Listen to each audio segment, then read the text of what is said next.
খুবই মায়া হইতেছে, খুবই খারাপ লাগতেছে এখন। যাই হোক, ব্যাপার না, সমস্যা নেই। দম দোকানে চা খেতে আসছি, তো হুট করে যেটা মনে পড়লো সেটা হচ্ছে প্রথম যখন শুটিং করতে যাইতাম, তখন সে অ্যাসিস্ট্যান্ট ডিরেক্টর সকাল 8টায় কল টাইম দিত। চায়ের দোকান থেকেই জীবনের শেষবার লাইভে এসেছিলেন শাহবাজ সানি। মৃত্যুর আগে যা বলে গেলেন এই তরুণ অভিনেতা। ভিউয়ার্স, পুরো ভিডিওটি দেখে অবশ্যই আপনার মতামতটি জানিয়ে দিন। মানুষের জীবন বড়ই অনিশ্চিত। হাসি খুশি মুখের, মিষ্টি হাসির, ছোট পর্দার প্রিয় মুখ শাহবাজ সানি অকালেই চলে গেলেন না ফেরার দেশে। তার মৃত্যুতে সকাল থেকেই ছবি জঙ্গনে শোকের ছায়া নেমে এসেছে। মৃত্যুর আগেও আড্ডা দিয়েছেন বন্ধুদের সাথে। আড্ডা দেওয়ার মাঝে হঠাৎ করেই বুকে ব্যথা অনুভব করেন শাহবাজ সানি। কষ্টে চিৎকার করে ওঠেন। মুহূর্তেই মাটিতে লুটিয়ে পড়েন এই অভিনেতা। প্রতিদিনই চায়ের দোকানে আড্ডা দিতেন সানি। বন্ধুদের সাথে সুখ দুঃখের সময় ভাগ করে নিতেন। অনেকবার চায়ের দোকান থেকে লাইভে এসেছেন সানি, কিন্তু কে জানতো এটাই তার জীবনের শেষ লাইভে আসা। কয়েকদিন ধরেই বুকে ব্যথা অনুভব করছিলেন সানি, তবে সেভাবে তিনি গুরুত্ব দেননি। গ্যাস্ট্রিকের ব্যথা মনে করেছিলেন তিনি। মৃত্যুর 10 মিনিট আগে ম্যাসিভ হার্ট অ্যাটাক করেন সানি। এরপরই তার মৃত্যু হয়।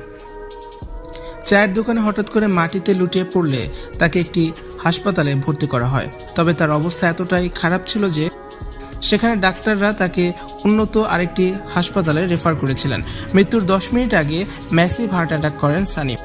বড় অকালে চলে যাওয়ায় সানির মৃত্যু মেনে নিতে পারছেন না তার সহকর্মী ও ভক্তরা।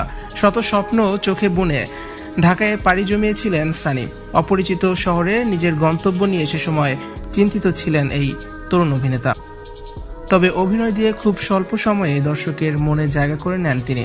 তার সবচেয়ে বড় গুণ ছিল তিনি কখনোই সস্তা জনপ্রিয়তার পেছনে ছুটতেন না, মানহীন কোনো কাজ করতেন না। সবার সাথে সে সম্পর্ক বজায় রেখে গেছেন এই অভিনেতা।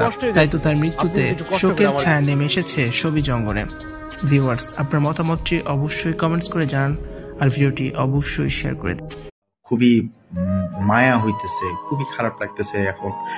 যাই হোক, ব্যাপার না, সমস্যা নেই।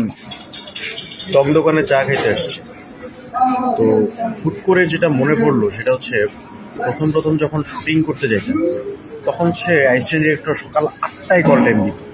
চায়ের দোকান থেকেই জীবনের শেষবার লাইভে এসেছিলেন শাহবাজ সানি। মৃত্যুর আগে যা বলে গেলেন এই তরুণ অভিনেতা। ভিউয়ার্স, পুরো ভিডিওটি দেখে অবশ্যই আপনার মতামতটি জানিয়ে দিন। মানুষের জীবন বড়ই অনিশ্চিত। হাসি খুশি মুখের, মিষ্টি হাসির, ছোট পর্দার প্রিয় মুখ শাহবাজ সানি অকালেই চলে গেলেন না ফেরার দেশে। তার মৃত্যুতে সকাল থেকেই ছবি জঙ্গনে শোকের ছায়া নেমে এসেছে। মৃত্যুর